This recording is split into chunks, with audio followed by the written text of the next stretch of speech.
There's a lot of things that can wreck your chances to do well. We live in a rather dangerous world. So, you got to be not only wise, you got to be careful. And attitude diseases are deadly. I mean, they'll destroy all the good things you start. So, we'll go through those attitude diseases, how to spot them, how to look for them, what they are, and the cure. And I'm a pro on these 'cause I've had them all. So, I can give you excellent advice on these. Here's the list. Attitude diseases. Number 1 is indifference, the shrug of the shoulder. The guy's not even concerned. He's just drifting. There's one problem with drift. You cannot drift to the top of the mountain. The guy says, "Well, I can't see getting all that worked up." Well, to be any kind of winner, you got to get worked up. Here's the key to the good life. Learn to put everything you've got into everything you do. Whatever you are doing, pour it on. It will quickly open up into opportunity or quickly disclose to you that you ought to be doing something else. The delusion is if I had a better job, I'd really pour it on. See, that's delusion. Wherever you are, pour it on. See, that'll help change your life. Get rid of this disease. Here's the next attitude disease. Indecision, mental paralysis. The guy can't make up his mind, and it becomes a disease. Pretty soon, he knows he's got it. The guy says, "Well, I know I'm on the fence." But he says, "What if I get off on the wrong side?" Listen, after a while, it doesn't matter. Just get off. Any side will do. Here's the best way to live. One way or the other, that's best. Pick a direction and go with everything you got. Just pick one and go. Somebody says, "Yeah, but what if it's the wrong direction?" You'll find out quicker. A life full of adventure is a life full of many decisions. The ones that turn out to be wrong give you better experience to make better decisions. So don't see how many decisions you can get out of. See how many you can get into. That's where the adventure is. So shake off this disease, indecision. The next one is doubt. Doubt's like a plague, and one of the worst is self-doubt. There are many, but that's one of the worst. The guy doubts himself. Doubts if it'll last that long for him. Doubts if he can do that well. Doubts if he can make that much. Doubts if he can accomplish all that. A chronic, excellent self-doubter. You can imagine what damage that does to your future. So, here's the key. Turn this coin over and become a believer. And there's many things to believe in. One of the majors is yourself. The understanding of self-worth is the beginning of progress. Now, if those 3 don't get you, this one will. Worry. That's a devastating disease. Worry. Worry causes health problems, social problems, personal problems, family problems. It's devastating. Worry long enough, it'll drop you to your knees. Could reduce it to begging. I know how bad this one is. I used to have it bad. I used to be known as a super worrier. Not a super warrior. No super worrier. My family wished I'd have been a warrior. I got those years to make up for. But I tell you what, my advice to you is, do what I finally did on worry. Give it up. Who needs it? I'm not saying it's easy, I'm saying it's worth it. It took me almost 1 year to kick the worry habit. And it was not an easy year, it was one of the toughest years I ever spent. But I finally got that monkey off my back. And I discovered you could live the most incredible life free of worry. Not free of challenge, not free of difficulty, free of worry. I learned how to do it. And here's the next attitude, disease over caution. Some people never will have much. They're too cautious. Now, you can also be too reckless, but you can also be too cautious. This is called the timid approach to life. And my caution was always the risk. Risk used to drive me right up the wall. I used to say, "What if this happens?" It's called the language of the poor. What if this happens? And on top of that, if this was to happen, look at the fix I'd be in. I better not try. I could always ace myself out. Then I'll tell you what changed my whole life when I finally discovered it's all risky. The minute you were born, it got risky. If you think trying is risky, wait till they hand you the bill for not trying. If you think investing is risky, wait till you get the tab for not investing.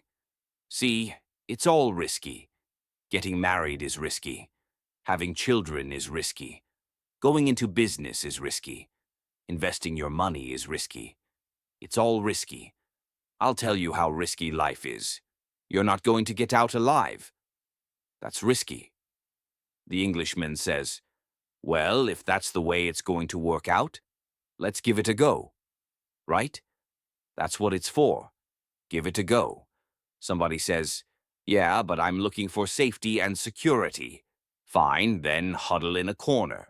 We'll cover you with a sheet, bring you 3 meals a day, and we'll protect you, feed you, look after you, care for you. We won't let anything happen to you, and you'll probably live to be 100.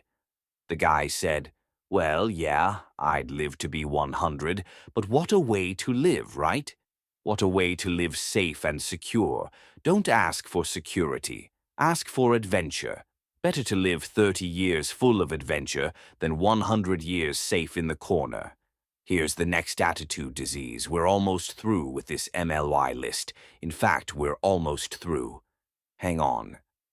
The next one is pessimism. Pessimism, the deadly disease of always looking on the bad side, the problem side, the difficult side, checking all the reasons why it can't be done. The poor pessimist leads an ugly life. He doesn't try to figure out what's right. He tries to figure out what's wrong. He doesn't look for virtue. He looks for faults. And when he finds them, he's delighted. How ugly. This is the poor guy looks through the window, doesn't see the sunset.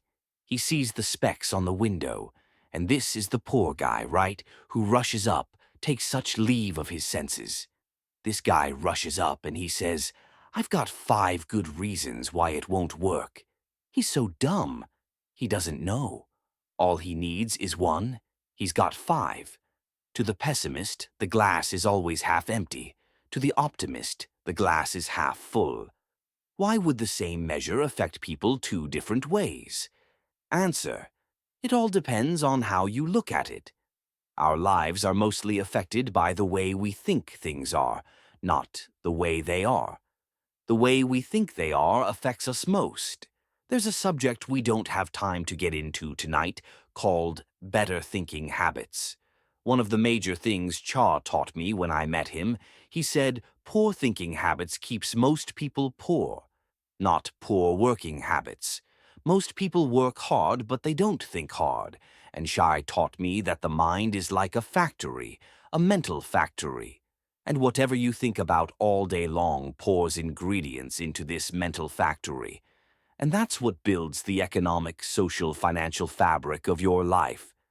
As you think, so you become. How awesome. When he talked about poor thinking habits, he had me. I used to start the day reading the morning newspaper. I mean, you can believe that or not. I'd get a cup of coffee and read the paper. I'd load up on wars and riots and murders and stabbings and killings and bank robberies and muggings and car wrecks and tragedies. I'd even read the back pages. I seemed to like that stuff for some weird reason. I'd load up on all that and then I'd start the day. You can imagine the kind of days I used to have. You walk around on your financial knees. They call you economic peewee. The guy says, I want to be a great leader. Wonderful. The first thing we do is follow him to his house. When we get there, we walk in and check his library. Number 1, somebody says, well, why check his library? The reason is because what a man reads pours massive ingredients into his mental factory, and the fabric of his life is built from those ingredients. You would not believe what some people have got in their house to read. You would not believe. One of the best dressed-up words I know for a lot of it is trash. Can you imagine dumping a barrel of trash into this mental factory every day and coming out with a rich, dynamic, positive life? It can't be done. You might as well try making a cake with cement. The kids back in Danbury, Connecticut High School, they're asking me questions one day. I'm talking to the kids. Kids got good questions these days. One of them said to me, "Mr. Ron, how do you build the good life?" I said, "It's simple. It's not easy, but it's simple. Here's how you build anything. Select the right ingredients. Keep out the wrong ingredients. And it starts with thought. Everything starts with thought. So, you must be wise and careful what you think about, because that starts everything." I asked the kids, "What would happen if somebody dropped sugar in my coffee?" They said, "Well, you'd be okay." I said, "What if somebody dropped strychnine in my coffee?" They said, "Well, you'd be dead." I said, "Correct." Lesson 1. Life is both sugar and strychnine. You got to be careful. I said, "What if my worst enemy drops in the sugar?" They said, "Will you be okay?" I said, "What if my best friend, even by accident, drops in the strychnine?" They said, "Well, you'd be dead." I said, "Correct." Lesson 2. Watch your coffee. You got to be careful. See, it doesn't matter who hands you the bad stuff. It doesn't matter where you get the bad stuff. It'll still do its damage on your bank account wherever you get it. Mr. Shea gave me one of the greatest phrases when I first met him, when he said, "Jim, every day stand guard at the door of your mind." How important. Stand guard at the door of your mind and you decide what goes into your mental factory. Don't let anybody just dump anything they want to in your mental factory, 'cause you've got to live with the results. Okay? Here's the last disease, and we're through with this list.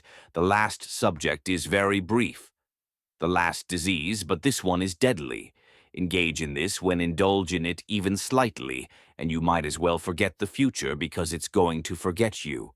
Complaining, crying, whining, griping, a Bible word called murmuring. See, that'll ace your future. Spend 5 minutes complaining and you have wasted 5, and you may have begun what's known as economic cancer of the bone. Surely they will soon haul you off into a financial desert and they'll let you choke on the dust of your own regret. I hope I said that well so you won't forget. It's a deadly disease. Just be on the lookout of the things that can destroy all the good you start. The war is on. And this evening, tomorrow, mentally, personally, socially, economically, you got to make sure you're winning the war. And this is part of it.